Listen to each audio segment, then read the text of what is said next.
Allô tout le monde, bonsoir, petit live spontané, ouais, un live spontané du moment, après une journée magnifique passée avec moi-même, un matin super nourrissant, je me suis levée tôt ce matin, on est allé courir voir le lever du soleil. Puis après, j'ai eu un beau meeting AA avec la nouvelle gang que j'ai trouvée qui s'appelle The Zoo Crew. Je me sentais tellement nourrie ce matin, tellement pleine d'espoir, pleine de gratitude, pleine de vision pour le futur qui commence à se placer. Puis ce soir, ça m'a dit c'est le temps. C'est le temps de venir parler de ce beau projet qui a déjà commencé à prendre place un peu l'année passée, qui commence de plus en plus à prendre place avec vous, messieurs. Je vois pas qui est en live, mais je vous dis bonjour. Vous pouvez dire allô dans les commentaires. Il y a de ça quelques mois, j'ai entendu, pour ceux qui me connaissent, là, je l'appelle lui en haut. Que c'était le temps de donner la parole aux hommes sur vos histoires, sur les choses que vous avez traversées. On parle beaucoup de la sobriété au féminin. Il y a beaucoup de support pour les femmes. Il y a beaucoup de support aussi pour les AA, les NA, tout ça. Et puis, ça m'a vraiment été montré que autant que c'est la chose qui me faisait le plus peur avant, il y a un an, j'étais terrorisée de coacher des hommes, j'étais terrorisée de l'idée des espaces de breathwork quand il y avait des hommes, parce que ma blessure des hommes, je me sentais tellement tout petite, puis je me sentais tellement pas à la hauteur devant les hommes que j'avais peur de vous guider, j'avais peur de marcher à vos côtés. Mais depuis, je vous dirais, 3-4 mois, depuis qu'on a des hommes au studio en ligne, j'ai apprivoisé cette peur-là que j'avais de... Allô Mélodie, je vous vois maintenant. Pierre-Antoine, salut. J'ai apprivoisé cette peur de guider des hommes. Pendant la première année de ma sobriété, j'ai eu beaucoup de messages de gars qui me demandaient c'est quoi que je faisais, le breathwork, que ça les rejoignait beaucoup. Et à l'époque, j'étais gênée. J'étais trop gênée d'en parler, puis j'étais trop gênée aussi de l'enseigner à des hommes parce que j'étais intimidée par vous, messieurs. Ah, t'es fine, Mélo. Et puis, il y a vraiment une vague.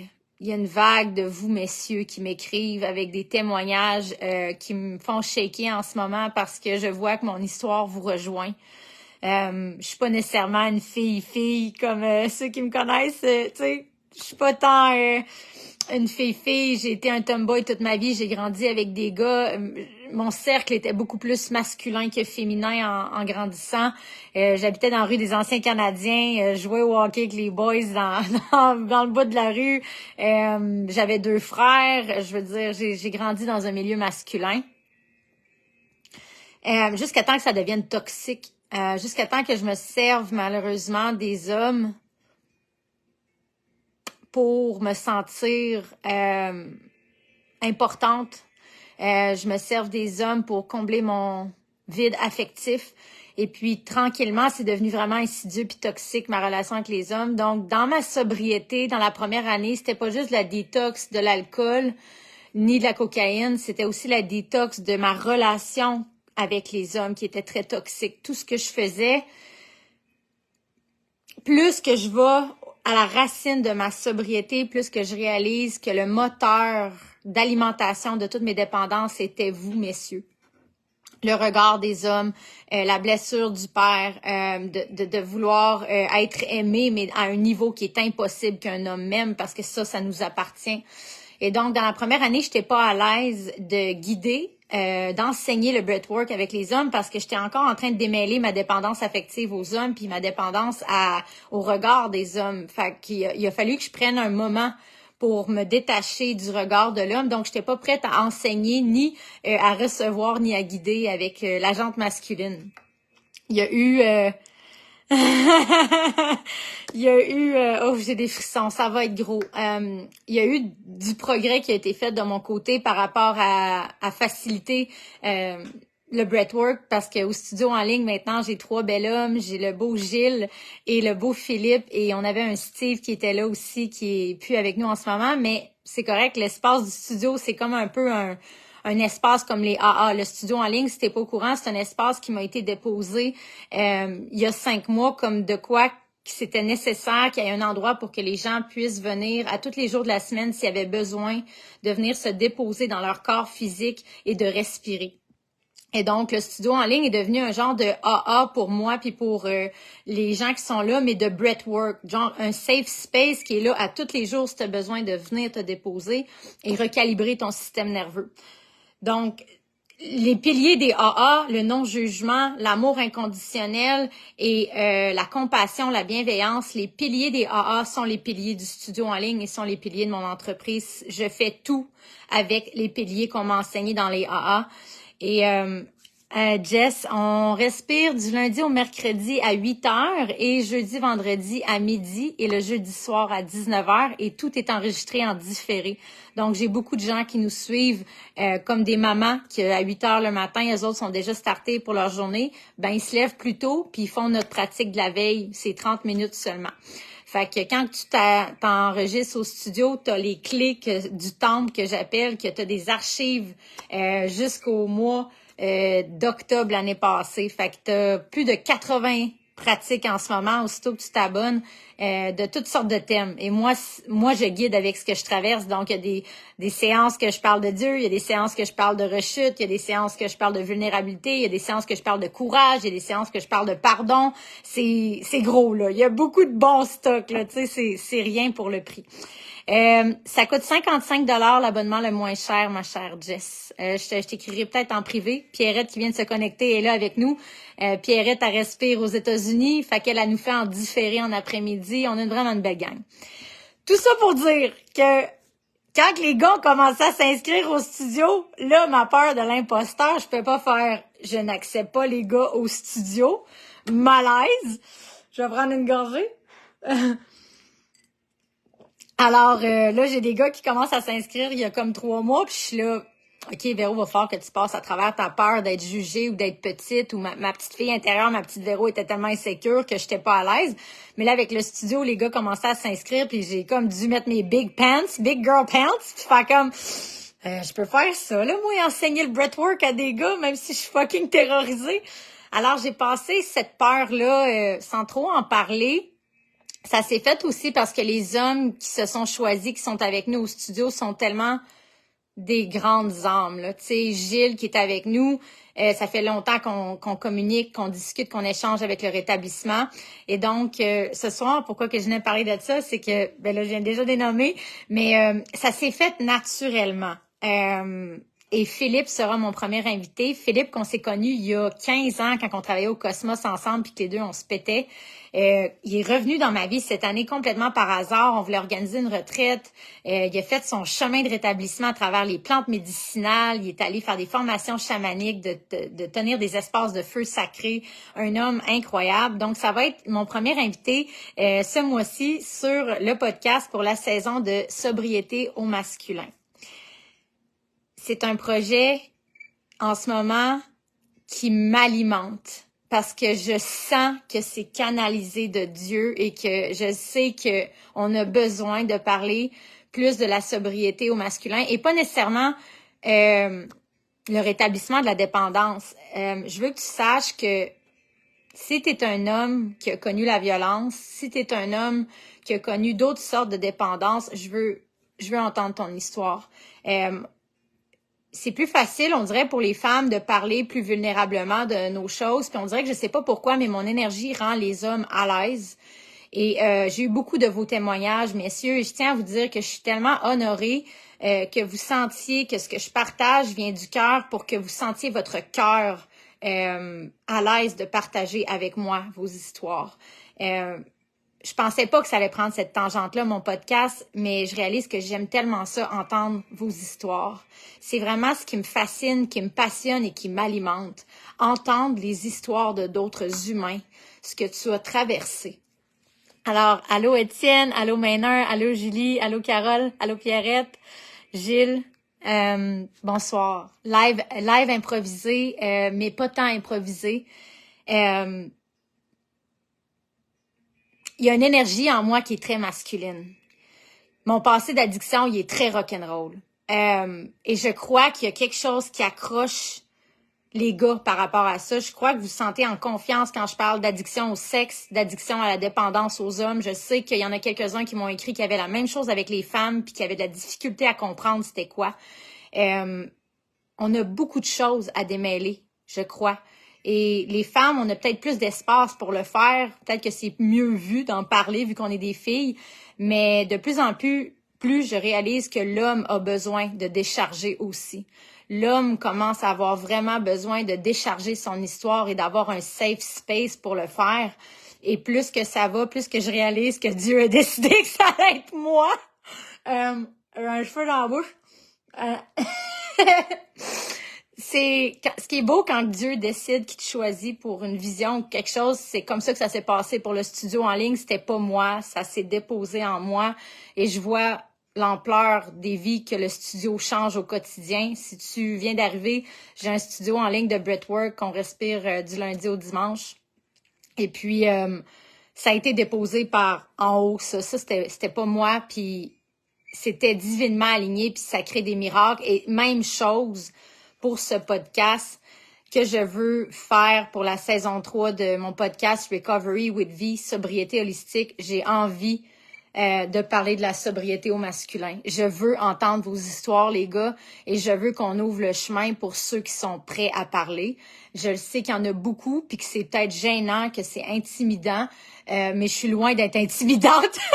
Ce que t'as fait, j'ai peut-être fait 100 fois pire. Fait qu'on va pas avoir une genre de compétition de c'est qui le pire, là, mais je vais juste lire les commentaires. Le gouffre de la dépendance n'est pas que la drogue, est un immense cercle qui touche chaque sphère. Totalement vrai, Alex.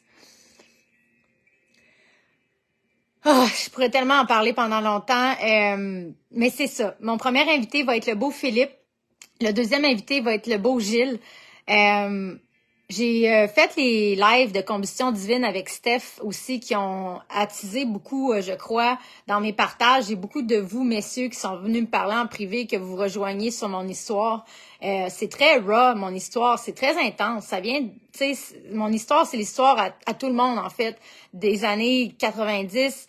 Il y a beaucoup de violence, il y a beaucoup d'agressivité, il y a beaucoup de systèmes nerveux pas régulés, il y a beaucoup d'émotions garochées. On a tous grandi malheureusement avec des parents qui n'avaient pas les outils pour gérer leurs émotions puis qui nous les déversaient de certaines façons, que ce soit du passif agressif, que ce soit de la colère, que ce soit de la manipulation, du contrôle, du narcissisme. On a tous eu des figures parentales qui n'étaient pas régulées dans leur système nerveux. Puis c'est pas de leur faute. Moi, j'ai fait mes pardons par rapport à ça, mais ça a laissé ses traces pareilles en nous, les humains qu'on est aujourd'hui, les adultes, les parents qu'on essaye d'être. Ben, on vient d'un modèle qui était déjà brisé, ça faisait longtemps. Fait on est tous en train d'essayer de remettre les morceaux ensemble puis de se guérir. Puis je sais que ça peut être plus difficile peut-être pour les hommes d'avoir le safe space de le faire, puis le courage de le faire, puis d'avoir quelqu'un qui comprend, qui a passé par là. J'ai vécu... Tu sais, je vais te comprendre si tu viens t'ouvrir à moi. C'est tout ce que j'ai envie de te dire. Si tu as envie de parler de ton histoire, peut-être pour la première fois, ça serait un honneur. Un honneur de te recevoir sur mon podcast. La saison 2 était la sobriété au féminin.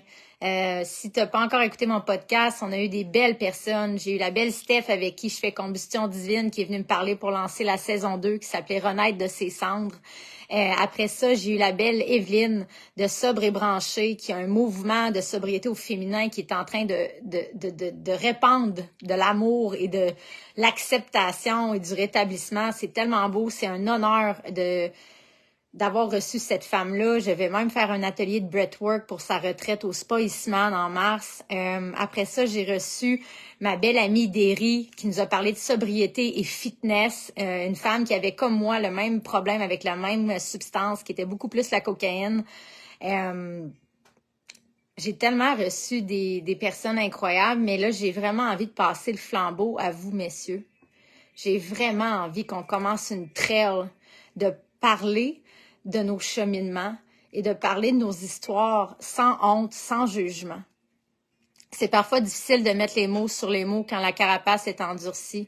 Ouais, vraiment. Tu sais, je le porte dans mon cœur. Mon ex, je l'aime tellement d'amour. Ceux qui m'ont suivi, j'ai terminé cette relation il y a 1 mois, mais j'ai appris beaucoup de vous, messieurs, à travers le cheminement de cet homme-là qui est vraiment magnifique, à travers un passé de violence. C'est tellement beau, son histoire. J'aurais aimé pouvoir le recevoir au podcast pour qu'il puisse partager cette histoire-là avec vous parce que c'est vraiment beau. Le chemin qu'il a fait pour se sortir de l'agressivité. Tu sais, quand que je parle de sobriété, c'est pas obligé d'être les substances. J'aimerais beaucoup qu'on commence à parler de la colère. Parce que je sais qu'il y a beaucoup d'hommes qui vivent de la colère puis qui comprennent pas d'où est-ce qu'elle vient puis qui se tapent sur la tête en pensant qu'ils sont des mauvaises personnes. Puis moi, je l'ai vécu aussi, cette colère-là, cette agressivité-là. Et j'ai réussi à m'en sortir avec l'hypnose RTT. J'ai réussi à aller voir la racine de ma colère avec l'hypnose et j'ai vraiment envie d'ouvrir le chemin pour vous, messieurs, parce que je sais que c'est pas facile de parler de ses émotions. Puis je vais en revenir à parler de mon ex. Comment que c'était beau quand il me parlait de son cheminement, parce que lui, il avait vécu, c'était un homme agressif. Et puis moi, j'ai vécu toute ma vie beaucoup de l'agressivité avec le masculin, et lui, quand je l'ai rencontré, il était comme de l'autre côté de la rivière de l'homme violent. Il avait fait de la thérapie, il avait fait du meeting, il avait fait du service, et c'était tellement beau ce qu'il me partageait quand il me partageait les séances qu'il y avait avec les autres hommes, parce que je réalisais à quel point que c'est pas de votre faute, tu sais, si on vous a pas appris à mettre des mots sur vos émotions. Puis ça allait au point qu'il me disait que quand il était arrivé en thérapie, il y avait un poster sur le mur avec des bonhommes, avec des émotions, avec des mots, puis que l'intervenante était là, comment vous vous sentez aujourd'hui? Puis là, le gars répondait, je suis en tabarnak. Elle était là, être en tabarnak, c'est pas une émotion. Regarde sur le mur et choisis une émotion. Je crois que je me sens déçue. Je suis déçue en tabarnak. Puis elle disait, non, tabarnak, c'est pas une émotion. OK, je suis déçue parce que quelqu'un m'a menti. Tu sais, c'est ça. C'est ça, l'intelligence émotionnelle. Puis c'est aussi loin que ça que les hommes partent. Puis il y a des femmes aussi, là, tu sais, je dis les hommes. Il y a des femmes qui n'ont pas appris à parler de leurs émotions, qui font des crises de colère aussi. J'en étais une de ça. Moi, ça sortait en dégueulas, en agressivité, en colère, en blackout. Et l'hypnose m'a aidé à comprendre pourquoi. Et ce projet-là me tient beaucoup à cœur parce que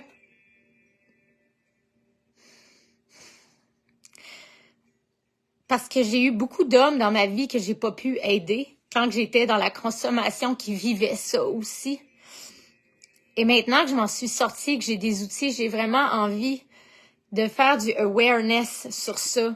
Et j'ai envie de donner des outils et un espace que les hommes puissent venir parler de leur histoire en sécurité et qu'ils puissent venir démêler ce qui s'est passé et qu'on puisse aider en parlant de ça, à donner le courage à des hommes peut-être qui n'ont pas d'outils à venir vers moi ou peu importe qui va être au podcast pour demander de l'aide. Parce que ça peut être difficile plus pour un homme qu'une femme de s'avouer vaincu, de s'avouer que tu as besoin d'aide. Et récemment, j'ai reçu beaucoup de messages de gars, d'hommes qui me disaient merci d'avoir parlé de mon histoire parce que ça rejoignait beaucoup la leur. Fait que je réalise que mon histoire, même si je suis une fille, c'est très rock'n'roll, puis c'est très masculin, mon histoire de consommation. C'est de la cocaïne, puis c'est du sexe, puis c'est de la colère. C'est toutes des blessures qui peuvent être très communes chez les hommes. Et puis, le message d'espoir là-dedans, c'est que je m'en suis sortie, que je vais bientôt fêter 2 ans de sobriété et que j'ai envie qu'on en parle plus et j'ai envie que ce soit vous, messieurs, qui preniez la lumière, qui preniez l'espace pour venir parler, pour aider d'autres hommes à faire la même chose. La colère, comme les dépendances aux substances, sont des réactions à nos démons intérieurs. Il faut cibler la racine du mal intérieur. Oui, Alexandre, je pense qu'on vient juste de se commencer à se suivre, Alex. Ce que je fais, en fait, en hypnose RTT, après avoir été à la racine de ma colère en hypnose RTT, Je suis allée me former avec cette modalité-là qui a été créée par une femme qui s'appelle Marissa Pierre en Grande-Bretagne. J'ai étudié pendant 1 an sous sa tutelle et c'est maintenant ce que je spécialise ma pratique dans la colère non processée et dans les deuils, parce que c'est ça que moi, j'étais affligée. J'étais affligée de colère et j'étais affligée d'agressivité et je m'automédicamentais avec l'alcool et la cocaïne pour me réguler dans mes émotions parce que j'avais trop de shit qui était en dedans enterré. Puis la racine, ce qui est beau avec la modalité de l'hypnose, c'est qu'on va régresser dans 3 mémoires de ton enfance qui sont en lien avec ce que tu as aujourd'hui, peu importe, ça se peut que ça soit de la colère, ça se peut que ça soit de la dépendance, ça se peut que ça soit n'importe quoi, là, tu sais, on s'en trouve des façons de s'engourdir. Mais ce qui est beau, c'est que ton subconscient, qui est 95% de ce qui régit ta vie, lui, il a les réponses à pourquoi que tu es en colère, pourquoi tu es agressif, pourquoi tu es dépendant affectif, pourquoi que tu es alcoolique, pourquoi tu es cocaïnomane. Il y a une raison à chacun des comportements que tu as. Chacun des comportements que l'on a ont une fonction, un rôle, un but et une intention pour te servir. Ton subconscient, lui, il sait pas qu'il est en train de te détruire. Il pense qu'il te rend service puis qu'il te maintient en vie avec ces comportements-là. Puis c'est ça qui est fascinant avec l'hypnose RTT, c'est qu'on va, dans l'hypnose, on va s'adresser à ton subconscient, puis on va s'adresser à la partie de toi qui est en colère. On va s'adresser à la partie de toi qui a soif. On va s'adresser à la partie de toi qui a tout le temps envie de faire de la cocaïne et on va lui demander pourquoi tu fais ça. Et ce qui est beau en hypnose, c'est que tu as toutes les réponses. Il n'y a pas ton ego. Ton ego, il dort en hypnose. Donc, tout ton cortex frontal, en hypnose, sous les scans, il n'y a plus d'activité. Donc, on est vraiment rendu dans les zones θ, dans le subconscient qui, lui, connaît toutes les réponses et te donne la vraie raison de tes comportements. Il n'y a plus de mensonges, il n'y a plus de bullshit. L'ego, il dort. Fait que si je te dis pourquoi que tu consommes, pourquoi tu es accro à la cocaïne, ton subconscient va nous dire la vraie réponse. Puis c'est ça qui est puissant avec cette modalité-là. Fait que bref, j'ai pris une tangente. Ce live-là était complètement improvisé. La raison est que je viens de finaliser tous les épisodes de podcast au féminin de la sobriété de la saison 2. Non, peut-être je vais la mettre dans sobriété au masculin, mais man, big fucking news. Ma meilleure amie, avec qui j'ai fait tous mes voyages, qu'on s'est perdu de vue pendant les 3 dernières années, Sania, ma belle Sania Blanchard, Sania Mallory pour ceux qui la connaissent. On a discuté un peu cette semaine et elle va venir parler sur le podcast. Puis je dis, je vais la mettre dans la section masculine parce que même si elle a l'air de ce qu'elle a l'air sur les réseaux sociaux, d'une vraie pitoune, tu connaîtrais Sania, c'est la fille qui aime le plus les muscle cars à la terre, qui boit de la Pabs, qui parle québécois puis qui vient d'une famille d'Orsainville. C'est pas une fille.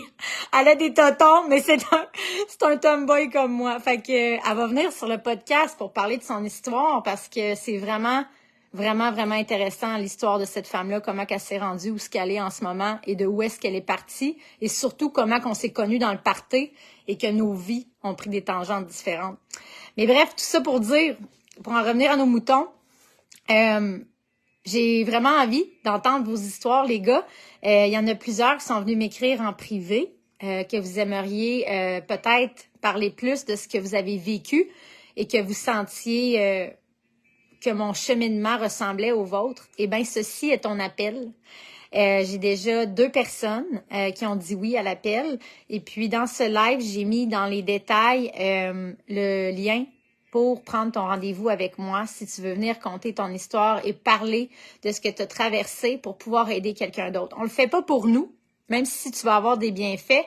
Lorsqu'on raconte notre histoire, comme dans les AA, lorsque tu fais ton premier partage, tu penses que tu le fais pour toi, mais finalement, tu le fais pour quelqu'un d'autre. Quand tu partages ton histoire, ça te guérit, puis en même temps, ça l'aide quelqu'un d'autre à guérir qui peut s'identifier à ton histoire, puis qui peut relate à ce qu'il vit, puis qui se sent moins seul. Donc, quand on fait des choses comme ça, on redonne au suivant, et c'est une des plus belles choses qu'on fait dans les mouvements des AA, des NA, c'est de partager. Partager. Partager nos histoires, partager notre vulnérabilité, partager nos obstacles, partager honnêtement sans mensonge, ta vraie histoire va être la chose la plus guérisseuse et libératrice que tu feras dans cette vie. J'ai vraiment envie de pouvoir vous offrir la médecine du partage sur mon podcast, messieurs. Donc, c'est tout. J'ai fait le tour. C'était juste pour venir ouvrir cette porte. Je viens de wrap up la saison 2 avec la belle Roxane Martin. Le podcast est sorti. L'entrevue est sur YouTube. C'est magnifique, son histoire. Le titre s'appelle « Choisir de vivre ». Parce que c'est quelque chose de passer proche de la mort avec les addictions et la dépendance et de choisir de vivre. Et je trouve qu'on devrait tous entendre vos histoires. Vous avez chacun vos histoires.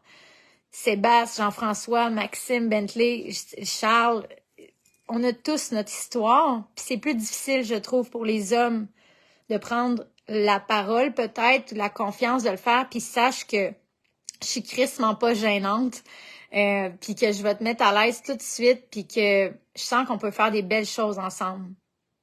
Je sens que les hommes, le masculin divin, le masculin sacré a besoin d'être entendu. Vos histoires de guérison, le monde et la femme en ont besoin. On a besoin de vous pour continuer à guérir. On peut pas ignorer le fait qu'il y a du masculin et du féminin divin et que les deux fonctionnent ensemble et que le féminin divin a besoin du masculin sacré pour se sentir en sécurité, pour se laisser déposer et continuer à évoluer. C'est un travail qu'on fait à deux et vos histoires, messieurs, en font partie.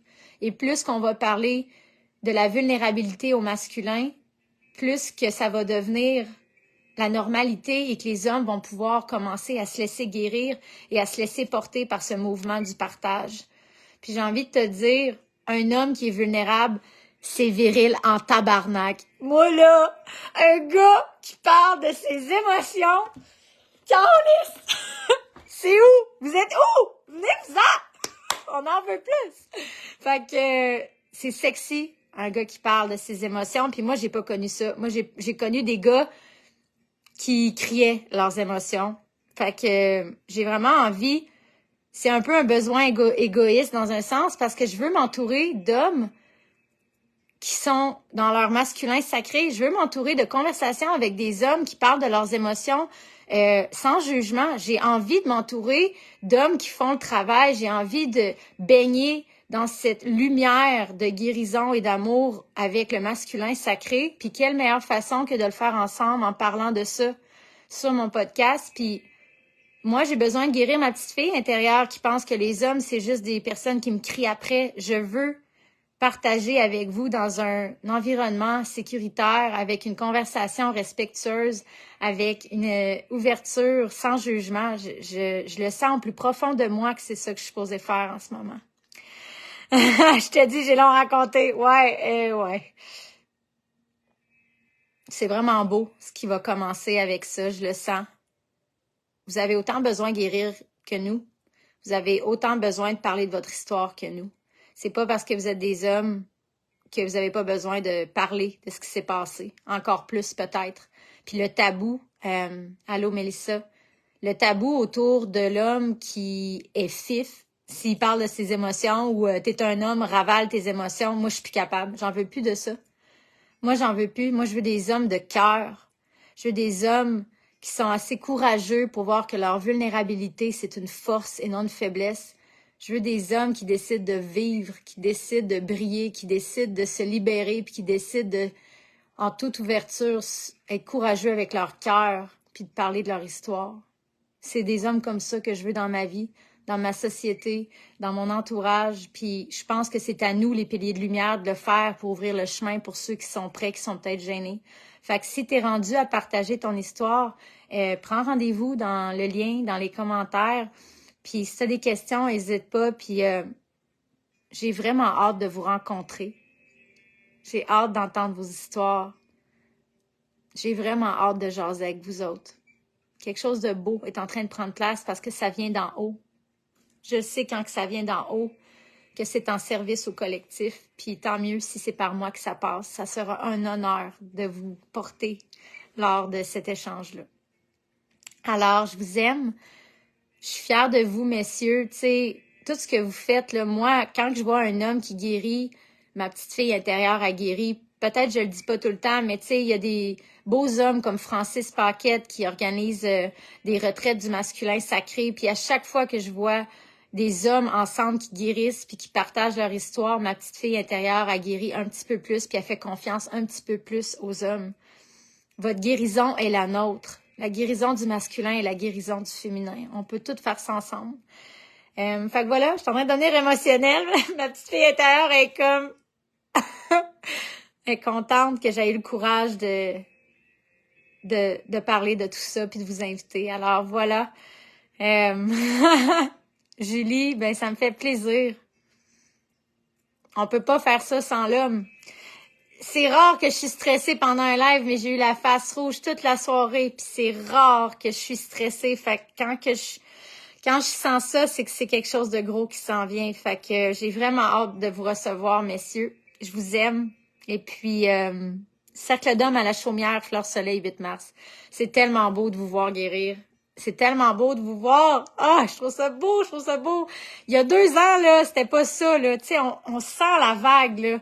C'est magnifique. Merci d'avoir le courage de prendre votre cœur au sérieux.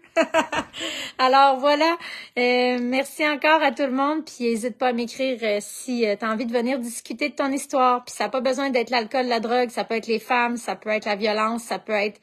Peu importe, cet espace est le tien. Alors voilà, mouah, bisous, bonne soirée, je vous aime, bye bye.